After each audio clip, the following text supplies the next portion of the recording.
Hi, I'm Pattu from FreeFinCal.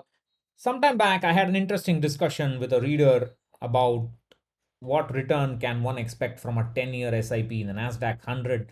He was surprised when I said that one can never know what return to expect. But the good news is that one need not know what return to expect. So he said, "Can you prove it or can you explain?" So I said, I'll be glad to." So the Nasdaq 100 is um, a thematic index, and it's extremely volatile uh, relative to the S&P 500, relative to the Sensex, whatever way you look at it. But the arguments that I make that you cannot expect a certain return from the equity market is true whether it is Nasdaq 100, S&P 500, or the Nifty or the Sensex. So if you look at the Nasdaq 100 total returns in INR, in log scale, you can see for about 15 years after the dot-com crash, the index was underwater. So it took 15 years for the index to recover. Now, if I tell people who are investing in the index today that what will you do if such a thing happens with your money today, they say it can never happen. But I mean, I don't understand any logic behind that statement except hope. So they say that it can never happen because they have money invested in it. That is all. And so it is an extremely volatile index. I've always been saying don't invest in it, but then nobody listens to me.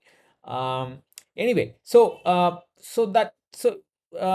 we have about 169 10-year uh, durations between April 1999 to April 2023.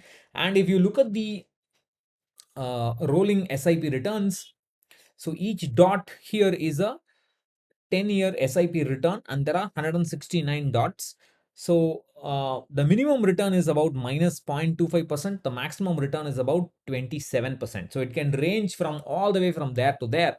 So you could have got zero or less than zero from a 10-year return in the Nasdaq 100. People always say, "Oh, have you made sure you have included the rupee because rupee is always going to depreciate with the dollar?" That's not really true. The rate at which the rupee has depreciated with the dollar has significantly reduced over the past 5 years, 7 years, 10 years rolling. I have shown that before in previous videos. So please don't bet against your own currency. It's not a great idea.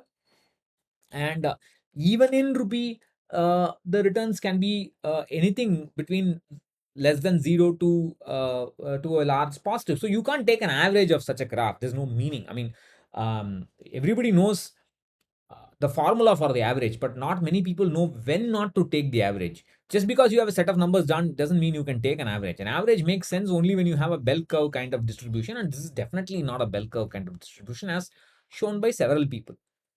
So, what return can you expect from a 10-year SIP in Nasdaq 100?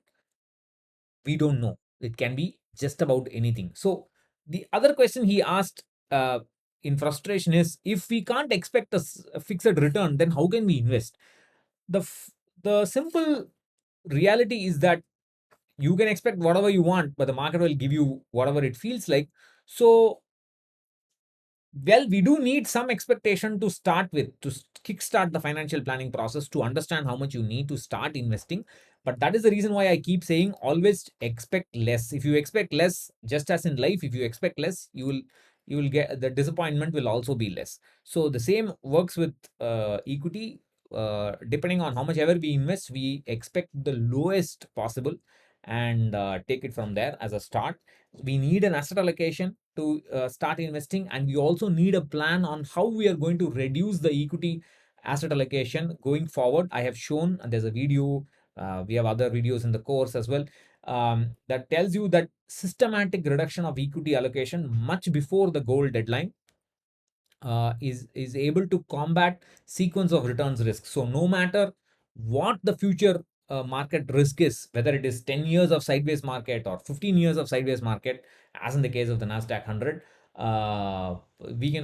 there's a reasonable chance of our corpus getting close to the target corpus. So instead of looking at some expected return, if we focus on asset allocation and how to vary that asset allocation to reduce risk in the portfolio, we have a much better chance of achieving our goals. And to sum it up, when we do a plan, when we sit and make a plan, we'll get an expected corpus. Those expected corpus will be based on some expected returns. Therefore, you will have a smooth evolution of the expected corpus. But the actual corpus will be up and down. It will go up and down. So at any point in time during the investment journey, if we sit down and not worry about returns that we have got, and actually look at what's the expected corpus and what is the actual corpus, where we are and how much is the deviation, and is any course correction necessary depending on how much is the deviation, then we can invest a lot better instead of fixating on returns and getting some high returns just because you saw that in the recent past.